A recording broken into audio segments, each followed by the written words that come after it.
تو اللہ نے اپنی تعریف بیان کی اور فرمایا کہ لا یسأل عما یفعل وہم یسألون، تو اس سے نہیں پوچھا جائے گا جو وہ کرے، ان سے پوچھا جائے گا۔ اب میں نے آپ کے سامنے کہا ہے یہ بات کہی کہ جو کچھ ہو رہا سب اللہ کے ارادے سے ہو رہا، اللہ کی مشیت سے ہو رہا، اللہ کے حکم سے ہو رہا، اچھا ہو رہا ہے یا برا ہو رہا، سب کا سب اس کے ارادے سے ہے۔ اس کے ارادے کے بغیر کوئی پتہ بھی نہیں ہل سکتا، اور اس کا ارادہ یہی ہے کہ برائیوں کا غلبہ ہو، اس کا ارادہ یہی ہے، قرب قیامت میں یہی ارادہ ہوگا اس کا کہ قتل و غارت گری زیادہ ہو، سارے کے سارے معاملات ہو۔ تو اب ایک سادہ آدمی ہوتا ہے، وہ ذہن میں سوال آتا کہ ایسا کیوں ہو رہا ہے، اس کے مقابلے میں سکون ہونا چاہیے اور یہ ہونا چاہیے اور وہ ہونا چاہیے، اس قسم کی باتیں سوچ۔ بلکہ ایک وہ بات پچھلے دنوں بھی میں لاہور میں تھا، تو ہمارے ایک دوست تھے، تو ان کا کوئی جاننے والا اہل مناطی کا ممبر بن گیا۔ یہ شیطانی تنظیم ہے جو لوگوں کو کفر کی طرف لے کے جاتی ہے، شیطان کی عبادت کرواتی ہے۔ تو اس سے تقریباً پون گھنٹے بات چیت ہوئی، تو اس نے بھی اس قسم کی باتیں کی کہ اللہ نے سب کو مسلمان کیوں نہیں پیدا کر دیا، کچھ لوگوں کو مسلمان پیدا کیا، کچھ کو یہودی عیسائی بنایا۔ تو اس کا کہنے کا مقصد یہ تھا، اس نے جو اپنے یہاں پر معیار رکھا ہوا تھا انصاف کا کہ سب کو مسلمان بناتا تو انصاف ہوتا۔ اللہ فرماتا کہ اس سے نہیں پوچھا جائے گا جو وہ کرتا ہے، لوگوں سے پوچھا جائے گا کہ تم نے کیا کیا، تم کیا کرتے ہو۔ ہم سے پوچھا جائے گا کہ تم نے دین کی تبلیغ کی یا نہیں کی، تم نے حق کا پیغام پہنچایا نہیں پہنچایا۔ تو اگر ہم نے پہنچا دیا تو ہم کامیاب ہو گئے، لوگ تبدیل ہوں یا نہ ہوں۔ لوگوں کی تبدیلی آپ کی کامیابی کی دلیل نہیں ہے، آپ کی کامیابی یہی ہے کہ آپ نے رب کا پیغام پہنچا دیا۔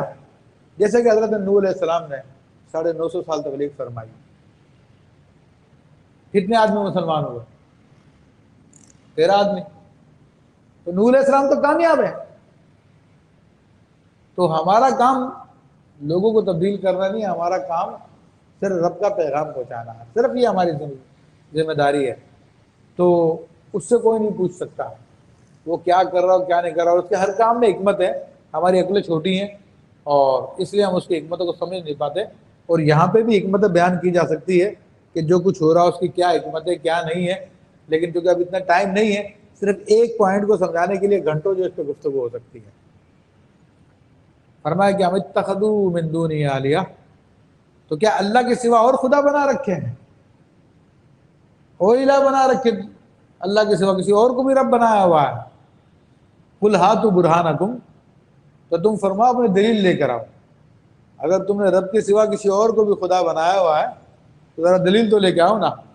ہم تو کہتے صرف اللہ خدا ہے، اللہ تعالیٰ ہی رب ہے، وحدہ لا شریک ہے۔ ہمارے پاس دلیل موجود ہے، قرآن موجود ہے۔ اللہ کے کم و بیش 1,24,000 انبیاء کرام آئے، وہ سب یہی پیغام لے کر آئے تھے۔ ہمارے پاس تو بڑی دلیلیں موجود ہیں۔ تم بتاؤ تمہارے پاس کون سی دلیل ہے کہ جس میں تم کہتے ہو خدا کے سوا اوروں کو بھی اپنا رب بنا لو؟ جو تم نے بتوں کو پوجنا شروع کیا ہوا اس کی کیا دلیل ہے؟ خود عیسائی جو 3 خداؤں کے قائل ہے، وہ اپنی کتاب سے دلیل نہیں دکھا سکتے۔ ان کی کتاب سے کہیں ٹرینیٹی ثابت نہیں ہے، تثلیث ثابت نہیں ہے۔ اس میں تو عیسیٰ علیہ السلام کہہ رہے ہیں کہ میں خدا کا بندہ ہوں، میں آدم علیہ السلام کا بیٹا ہوں، اس سے کہیں ثابت نہیں ہے۔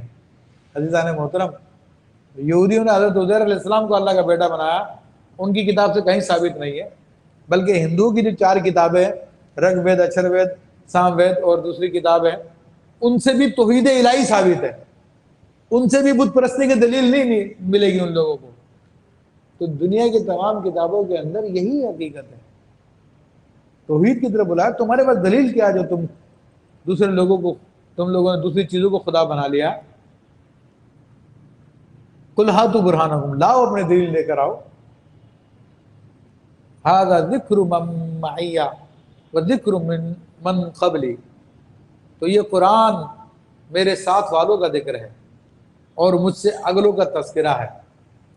یعنی نبی علیہ السلام سے فرمایا گا کہ آپ ان سے دلیل مانگو اور اپنی دلیل ان کو بتا دو، یہ قرآن تو اس میں میرا ذکر ہے، ٹھیک ہے، اور مجھ سے پچھلے انبیاء کا بھی ذکر ہے، ہماری دلیل تو موجود ہے، تم اپنی دلیل لے کے آؤ۔ بل اکثرهم لا یعلمون الحق فهم موردون، تو ان میں سے اکثر حق کو نہیں جانتے اور وہ منہ پھیر لیتے ہیں، منہ پھیرنے والے ہیں، حق کو نہیں جانتے۔ حق کو نہیں جاننے سے مراد کیا ہے؟ وہ حق اور باطل میں فرق کرنا ہی نہیں چاہتے، وہ اپنی مستیوں میں گم رہنا چاہتے ہیں، وہ جس دنیا کی لذتوں میں لگے ہیں وہ اسی لذت میں رہنا چاہتے ہیں، اس لیے وہ حق سے منہ پھیر لیتے ہیں۔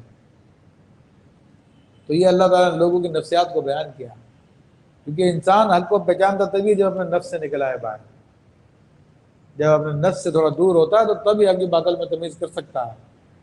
کتنے لوگ ہیں آپ ان کو سمجھاتے رہے نہیں مانیں گے، لیکن ان کی دنیا ان سے چھین لیں، ان کا اسٹیٹس ان کو تبدیل کر دیں، فوراً جو ہے ایک دم سے آ جائیں گے، ہاں نہیں میں غلطی پہ تھا، ہاں نہیں رب کو ماننا چاہیے اور یہ کرنا چاہیے اور یہ اور وہ، ٹھیک ہے نا۔ جب تک ان کے پاس دنیا کی دولت لگی ہوئی ہے، آزادی کے اندر ہے، تو نہیں ماننے کے لیے تیار ہے۔ اور تو اللہ تعالیٰ یہ فرما رہا کہ اکثر جو حق سے منہ پھیرنے والے ہیں